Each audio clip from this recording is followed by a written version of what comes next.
Hey guys, welcome back to my channel. I'll be reviewing the Rio Hotel and Casino. The hotel is all suites, and I stayed there from September 12th through the 13th. Just a quick side note, pardon me if I look down. I'm reading off of my notes that I made this morning about the review. I'm sorry, about the hotel.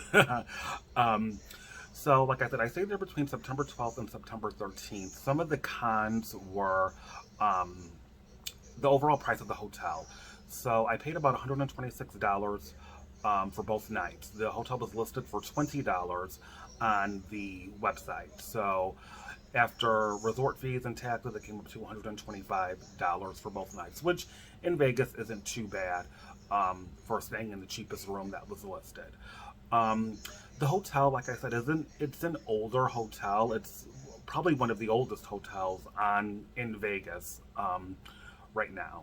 So my room wasn't updated. I later found out that they did have a um, another tower of like updated rooms, but of course, I'm paying $20 a night. You're not going to get the most updated room. So I definitely get that. Um, so another issue was the lack of food choices. So the buffet was closed, um, which was kind of a bummer because I kind of wanted to check that out. But they had a sports book area where they had kind of some not grab and go options, but they had like a little pizza area. They had a sushi Chinese area, and then they had kind of like an all American area with burgers, hot dogs, things of that nature. Um, I'll put a picture of what I got in the video. No frills. It was fine for what it was. Um, so there was like definitely a lack of food there in Vegas, and not in Vegas, I'm sorry, in that hotel. Um, Another con would be the um, pool. So that was also one of my main reasons of going to um, Vegas and stay at the hotel was because I just wanted to lay by a pool. I'm in the Midwest and we're kind of landlocked, and I'm not fortunate enough to have a pool in my backyard. So I wanted to go to Vegas just to lay out by the pool, get some of that Vegas heat. Like I said in the previous video, it was 104, 105 degrees out that time. So it was hot.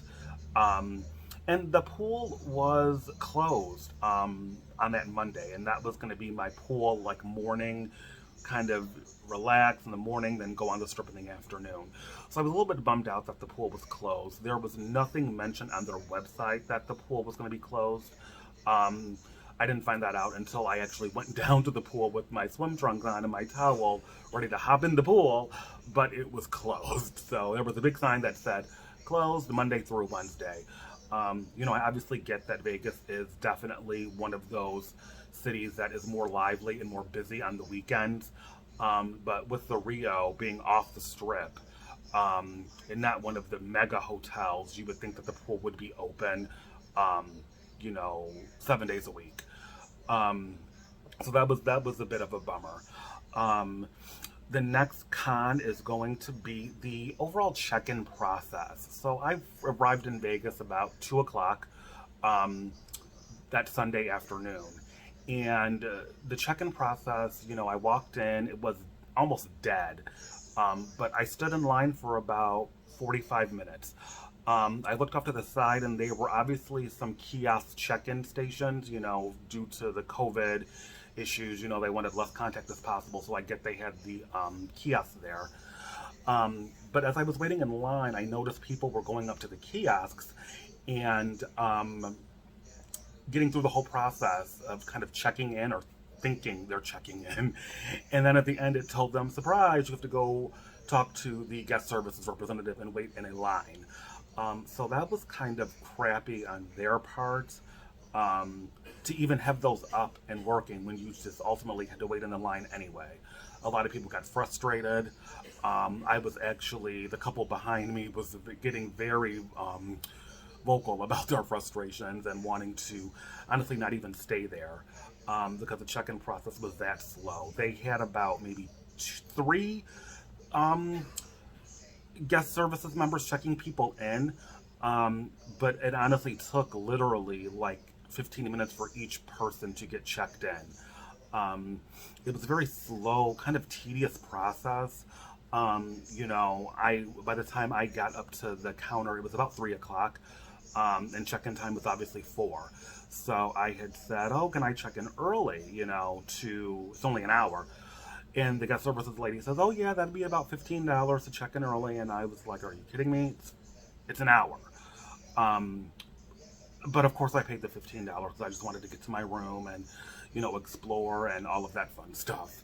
Um, the hotel overall it's a big hotel. I was very surprised about how um, spacious it was. They had a huge, what would they, I think it was called like the Masquerade Hall or whatever, where they would have live music, I'm assuming on the weekends. Just huge area. They also had a couple of shows there. They had the Chippendale show.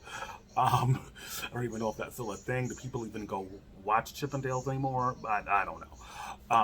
But they had that show, and then they had God, what was it? Oh, a mini golf thing that was based off of, I believe, Kiss. It was a Kiss mini golf experience, which seemed pretty cool. That's different. So they did have some, amenities in the hotel.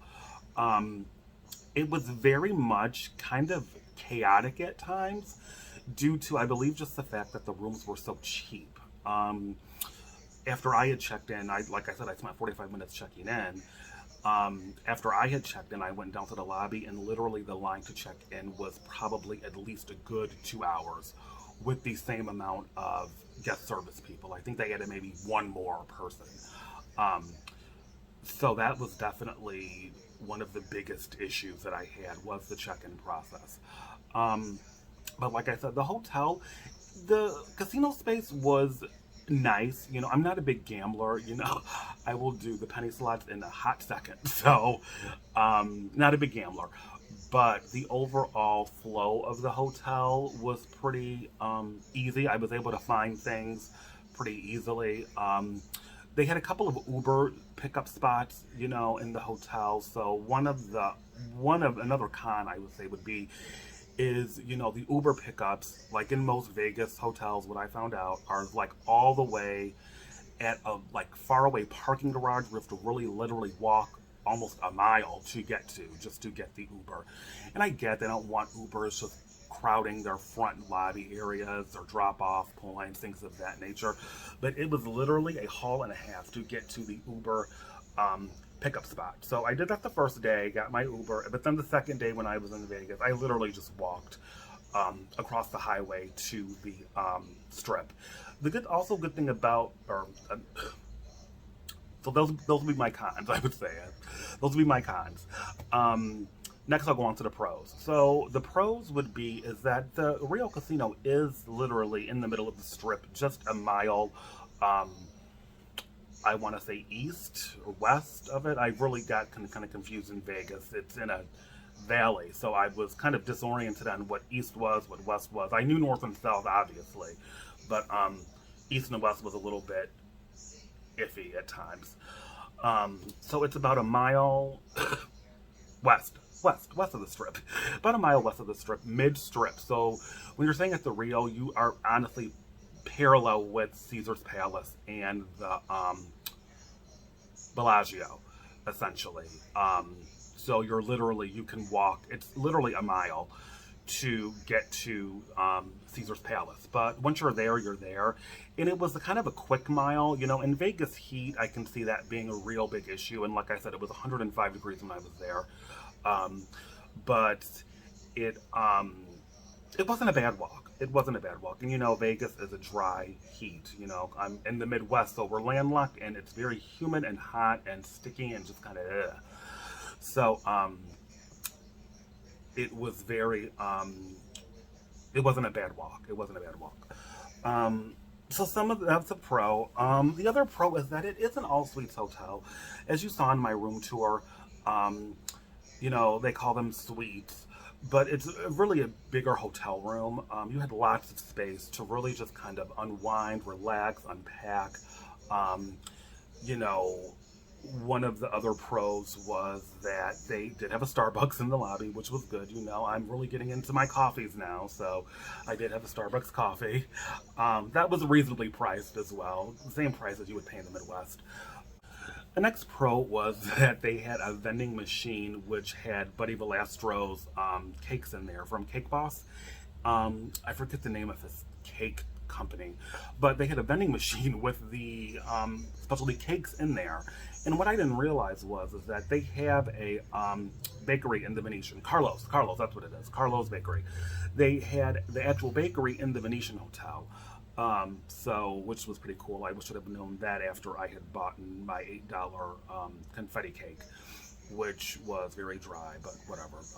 That's either here or there.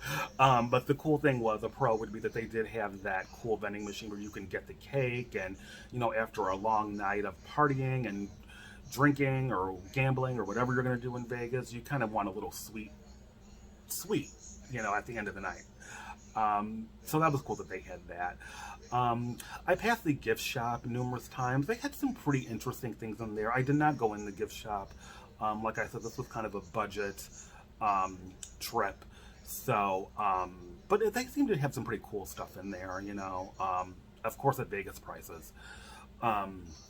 So those basically were all of the pros of the hotel. Um, you know, obviously there were more cons than pros. You know, like I said, I paid $20, and you, like the old adage is, you get what you pay for. Um, so I was expecting a little bit more from the hotel, just because it being Vegas, and you know, coming out of the pandemic, I know a lot of hotels did some remodels. Um, so it was just I was expecting a little bit more. And then, like I said, the pool being closed was a huge downer for me, because, like, literally, I wanted to go lay by the pool. That was kind of one of my reasons of going to Vegas. One of them was lay by the pool.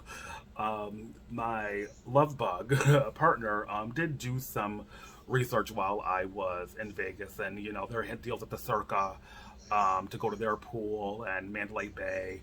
But I didn't really find that out until Monday, and by the time I looked, everything was already booked up. So then I just decided just to walk the strip and peruse hotels and casinos, and that was honestly a lot of fun. I really enjoyed myself. I was literally on the strip for, I want to say, at least 8 to 12 hours, just perusing hotels, getting little snacks, having a cocktail here and there, taking videos and pictures, which I will put in the video as well. So which was really, it was really cool. Overall, the hotel was good, you know, for the price. Overall, the hotel was not bad.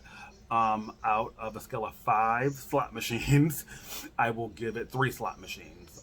Just being overall, like I said, the price, and you know, you're really not in Vegas to stay in the room unless you are staying at the Bellagio or the Cosmopolitan or one of those really high-end hotel casinos.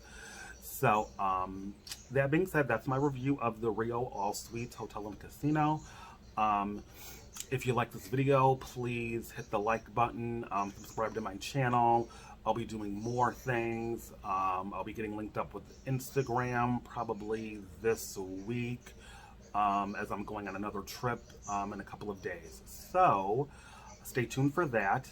And actually, I will put my Instagram actually in the description below. So if you see this video, feel free to go to my Instagram page. You'll see pictures. You'll see some other vlogs, not vlogs, I'm sorry. You'll see some other, like, stories, that's what I should say. And I'm still getting new to Instagram, you guys. I am definitely a kid of the 90s, and I'm definitely a millennial, but I'm still trying to figure Instagram out, so bear with me. That being said, I hope you guys enjoyed the video. Remember to like and subscribe, and I will see you guys later. Bye.